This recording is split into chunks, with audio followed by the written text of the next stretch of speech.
Appreciate your time and won't keep it for too long, man. But wanted to get into the show and look a little bit in the rear view mirror as well as look in the future a little bit. Sounds good, Mike. So let's start with the show, man. Finally happening now. Saturday, March 27th, stage red in Fontana with some old friends, Mark Knight and the Unsung Heroes, and Tim Mosher and his Junkyard Friends. Yes, yes, yes. All old friends and stalwarts. And I So imagine we're still kind of celebrating the 35th anniversary of the debut album. yes, actually 36th, coming up on the 36th. Yeah. It's that time of year again. Another one ticks by and you're like, damn. I wanted to go back to those early days and making that debut record. It's funny with you that it kind of starts off, the story starts off with you being a legendary bouncer at a legendary nightclub and me being a SoCal guy. I'm curious what that nightclub was back in the day. It was Club Lingerie, which was one of the top, showcase venues right in the heart of Hollywood. I was actually a doorman. I wasn't big enough to be a bouncer. Ah, So yeah, doorman, coming from I moved out here from New York and I just kind of brought the New York door policy with me where I got selective, where it was only people that were well dressed, attractive females, handsome men, and A&R executives. So they appreciated me bringing that to the mix. So it was those were fun days, really fun days.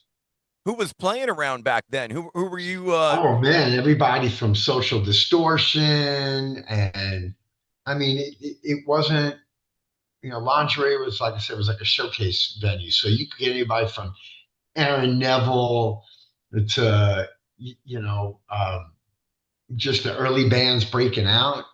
I mean, it wasn't really many metal bands or anything. They were all up on the Sunset Strip, Sure. but punk rock bands, national acts. It was a good sounding room, and it was just a fun place to play. It only held about 250 people, so it was a great place. That's what I was going to ask the capacity, but you answered that 250, and that's kind of where the band was formed out of there. Yeah, me working the door there, so I could basically any show I wanted to jump on. There was this great booking agent, this guy Brendan Mullen, and so just like Red Hot Chili Peppers came out of there, and Wow. a whole bunch of bands. So when I put the band together, I used to jump on bills that I knew were going to bring A&R guys down, or so it was really convenient to have that family connection. And that's what led to the band ultimately getting signed. Yeah, yeah, we did a couple shows there, and it was another venue out called the Music Machine. Our first show that we ever did was out at this place, Music Machine, and Jimmy Iovine's assistant saw us there. And the next day, I get a phone call, a day after our first show from Jimmy Iovine, going, "I want to manage you guys. I hear you great." So we showcased for him, and Jimmy became our manager. Wow. And then I started booking shows around, Whiskey, Club Lingerie, Music Machine, Raji's, all the little dirtball joints. We didn't really play Troubadour. much. Yeah, Troubadour, Coconut Teaser, Yeah. Cat House, so it was such a great time back then, man. Music was so vibrant. Live music in LA was just so vibrant. And you had the rainbow going on and just so many, Scream and just a lot of great places. How did Bob Rock? How did you hook up with Bob Rock? How did that come to be? Well, when we signed to Geffen, we really wanted someone like Ed Stasium or Tom Dowd. We wanted to make like a 70s style record. We didn't want to make a really heavily produced album, which was kind of the flavor of the day. So Bob at this point was really known for being a great engineer. He Mm. hadn't really started breaking. He was just starting to sign on to doing the Cult and Motley Crue and Us and then Metallica. But we had met with Bob from John Kolodner, who was A&R guy. And Bob said, "Oh, man, I would love to make a record like that." And so we go up to Vancouver and we started making a real stripped down kind of record. And about a month in, Motley Crue goes to number one, Dr. Feelgood. And all of a sudden, it went from Bob Rock making a Caesar record to Caesar making a Bob Rock record. And then all the overdubs and big reverbs and productions. And that's kind of when the battle started. But, that's how that kind of came about. Interesting. Yeah, I was gonna say because the Motley record. So the Motley record was just coming out while you were recording with him. Yeah, we were right up there, right as it came out. We went out and celebrated with Bob at dinner, and had this great night out, and it was like, damn, dude, you're like number one, and we're like, oh, this is great. And then all of a sudden, man, the next day, he's like, I'm thinking about this, and I get it. Bob had a sound he was trying to cultivate, and so all of a sudden, we started making a much slicker, much more overdub, much longer and expensive record than we intended and started out doing. So, hey, listen, it's Vancouver, so we didn't complain. The nightly entertainment of it up there is quite astounding. And I brought my motorcycle and my car up, so we got stuck up there for almost 6 months. Wow. Yeah, I was gonna Yeah, say. because Bob is he all that sort of when you saw him working with Metallica, that anal retentive perfectionist thing that came out. So we were up there for quite a while. Yeah, I was gonna say. I mean, a young kid out of New York and then to LA. I'm sure you didn't mind spending some time in Canada, drinking some Molson's, having some poutine. No, especially being there in the summer and being the strip club capital of the world. And they had fishing. They had beautiful roads from. I brought my Harley up there, so I'm just riding around while they do it, going over and over the overdubs and stuff. I'm like, I'm gonna go take my bike out. I'm gonna go, book a fishing trip, and so it was great. Then it started raining, and it didn't stop till uh, December. So it's the Pacific Northwest. Winters are kind of nasty, but the summer was great. was there any Metallica crossover? Was he starting to work with them at the same time as you? No, no, we after us, Bob went in and did, I think, Sonic Temple for Cult. Okay. And then I think after that's when he did the Metallica record.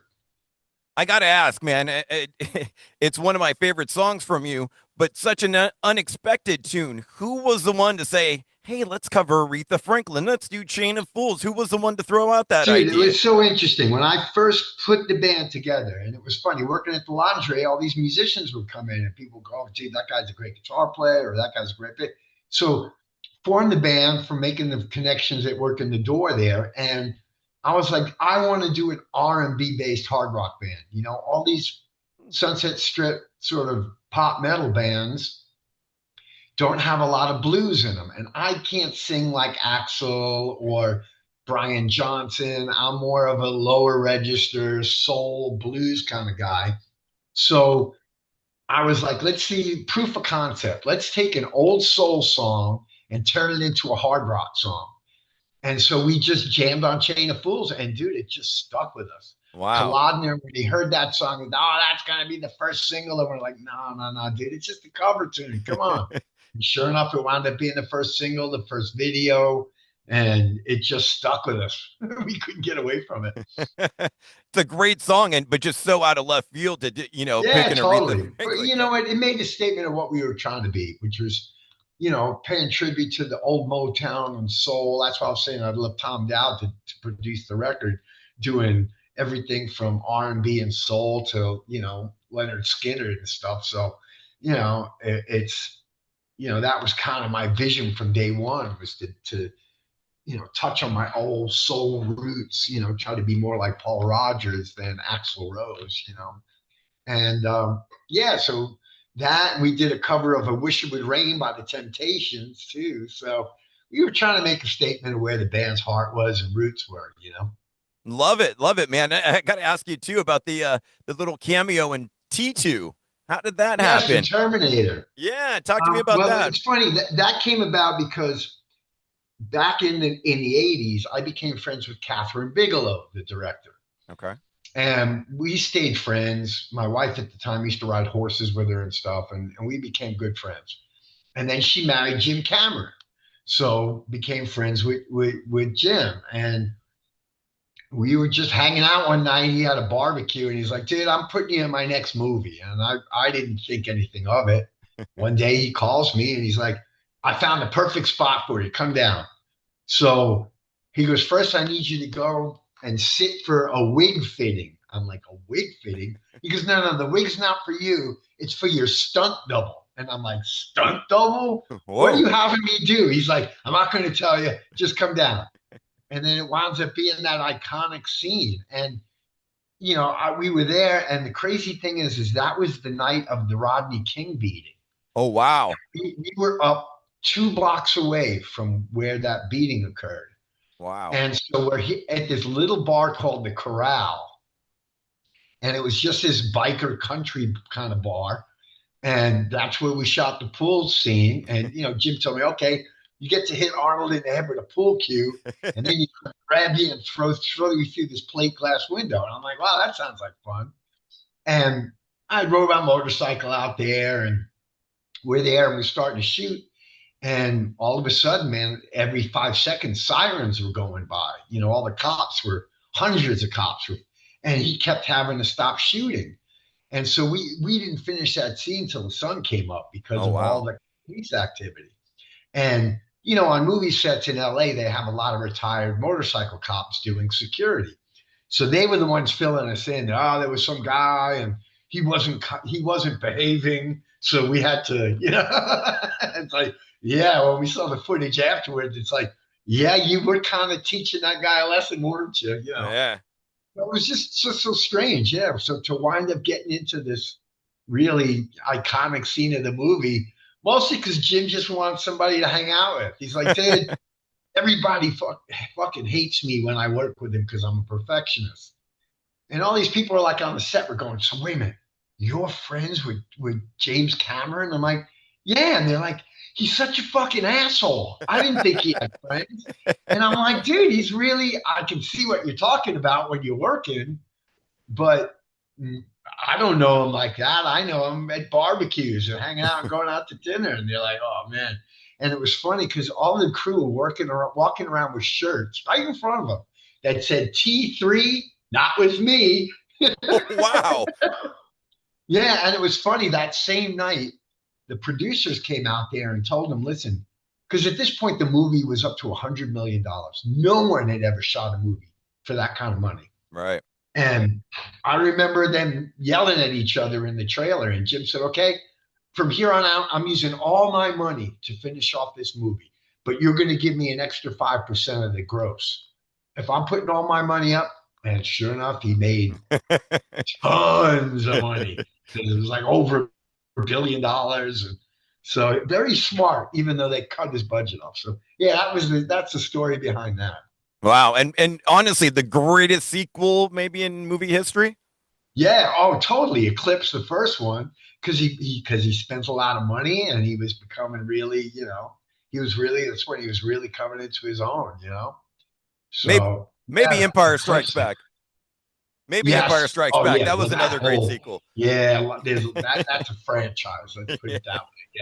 Yeah, Let me tie this back. Speaking of Rodney King, from the city of Fontana, which is where you're going to be playing. yeah. Talk to me about your history with the old friends, Mark and Tim. Well, Junkyard was on Geffen with us, right? And we have the same junior A&R guy, this guy Mio, and Mio signed Junkyard. And we were doing shows with Junkyard at Raji's and, us and Rhino Bucket and, all the sleazy Hollywood bands, the more gritty, grimy, the less, let's just say Makeup. we didn't look like chicks. Let's put Right. it that way. Right. There was no hair, no makeup. So, friends with Junkyard since day one. And we did a lot of, little tours together, shows together. Oh man, one quick story. We got hired because Little Caesar got into Easy Rider magazine Mm. because we all rode motorcycles and the whole motorcycle community didn't quite relate to Poison and all these other bands. Let's say they Sure. weren't quite gritty enough. So we kind of became the poster child for the motorcycle community. And we played at the Sturgis 50th anniversary, all this stuff. Anyway, we used to have all these motorcycle clubs showing up. One night, this guy from the Hells Angels, president of the Hells Angels out in Boston, said, I want to book you guys, you and Junkyard. I'm going to bring you out to Boston and we're going to play. So we went out with Junkyard, and I remember we had like a 10 o'clock flight in the morning. The flight got delayed. So we went to the bar and we had two Hells Angel escorts, and it was us in Junkyard. By 12, 1 o'clock, we're hammered. So hammered. Now, this is before TSA and terrorism. Sure. So the two Hells Angels got so drunk they had to send two more out. Two different guys swap their tickets.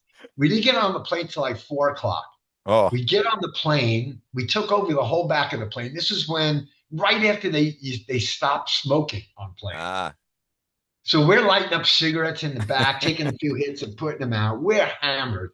And the rule back then was if a flight was delayed 2 hours, the drinks were free. oh, wow. So this our the flight attendant in the back was a 19-year-old girl. It was her first flight, and she had Junkyard, Little Caesar, and two Hell's Angels. So we tortured this poor girl. She must have quit. We got out to Boston. We played with Junkyard. Hell's Angels put us up in a hotel. We started ordering bottles of Jack Daniels at room service. My It was $2,200 alcohol bill. And Geffen, the guy from Geffen, had to fly out and pay the bill. It was just a crazy weekend. So that's how long we go back with Tim and the Junkyard guys and all that, so on and so forth. Mark Knight, Mark Tremalia, who's in Little Caesar, played with Mark in Bang Tango. And so we just, we all know each other. We've done a bunch of shows together. And, listen, we're all trying to just keep this a family thing and a fun thing. You're not going to make money doing this anymore. So if you're not doing it for the love of it and for the music and the camaraderie and the fans and, then it's not going to be a great night. That's for sure. So, we're really looking forward to it. We did the same bill at the Little Maui Sugar Mill out here in the valley. Actually, I'm playing there tonight with my other band, Cruzados. So we got a gig there. So yeah, it's just been a big family thing, and we're really looking forward to it, especially love now that I got it scheduled. So I'm looking forward to it as well. And curious, man, because the venue you're playing, Stage Red Fontana, is owned by Sammy Hagar.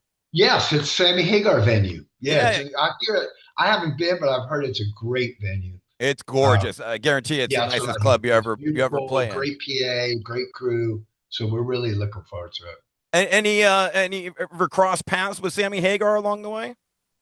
No, I've never crossed paths with him. I have a lot of admiration for him. A lot of people are in the team says Team Sammy or the team, Dave. Roth. Yeah. They're both great for their own reasons. Um, but no, I've never had the opportunity to cross paths with him. I was going to ask you kind of along those lines. When you think Sammy, do you think Montrose? Do you think Solo? Do you think Van Halen? I think more mind. Whoa, how that was Zoom in. weird. Wow, it's like dropping acid. Um, I must have leaned on something. Um, I know more from the Rock Candy, Montrose. Montrose days, but I do think that he brought another dimension to Van Halen. It's interesting because I've gotten to have a bunch of conversations with Alex Van Halen Mm. because I live out in a farm in Ventura County. We have horses, and his wife has a farm down the road where she keeps all our horses.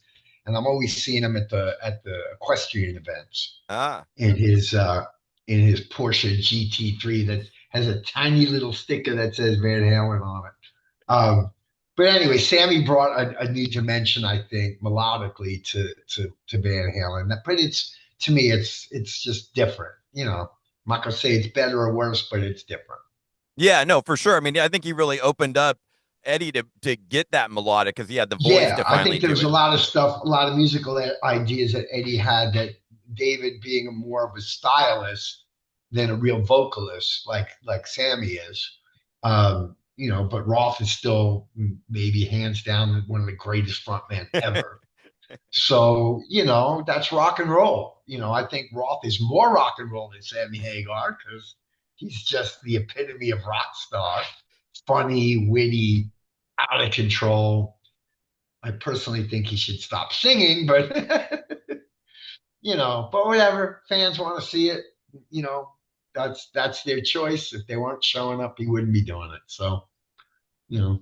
I'm taking that gamble. I'm gonna go see him. He's playing House of Blues, and I got my Yeah. tickets So for I hope you DLR. I hope you have him on one of the good nights. Yeah. I know he's got a lot of backup singers now, so I'm hoping that'll help fill Yeah, out the sound a and little bit. he gets the audience to sing the hard parts for him. Turns the mic out to the crowd. You get to sing along, but you get to see David Lee Roth, man. I mean, that's Yeah, what you're paying for, and get to just hear to those be in the songs. room, to be in the room with David Lee Roth, dude. That I pay money just. It's funny because I used to hang out with him. It was a bar called the Bob's Frolic Room, Yep, right now, like Vine in Hollywood. yep, And yep. he used to hang out there all the time. And then there was the 01 Gallery, which used to throw after hours parties Okay. from 2 in the morning to like 4 or 5. And I used to always see him at those two places. And man, he was just holding court. This guy had more one liners and jokes. He was Roth 24/7. Like what you see is that's him. And dude, he'd have us like rolling on the floor.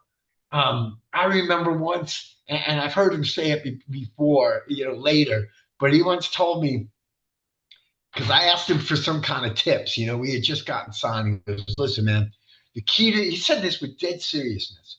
Listen, the key to success in this business is sincerity. And once you can fake that, you got it made." It's like, what a classic Roth, sort of line. And I'm like, at first it took me a second to get it. And I'm like, oh, okay, got it, dude. So, Dude, I don't yeah. know if we're gonna do any better than that. I think that's a Yeah. perfect way to go out. And beautiful, man. Thank you so much for the time. Glad we got to do Thank this. you, Mike. I appreciate the attention. I appreciate it. Thank you for helping us support the show. Absolutely, man. See you there. Okay, man. We'll catch you soon. Okay, I look forward to it. Thanks. Bye bye. Okay, take care.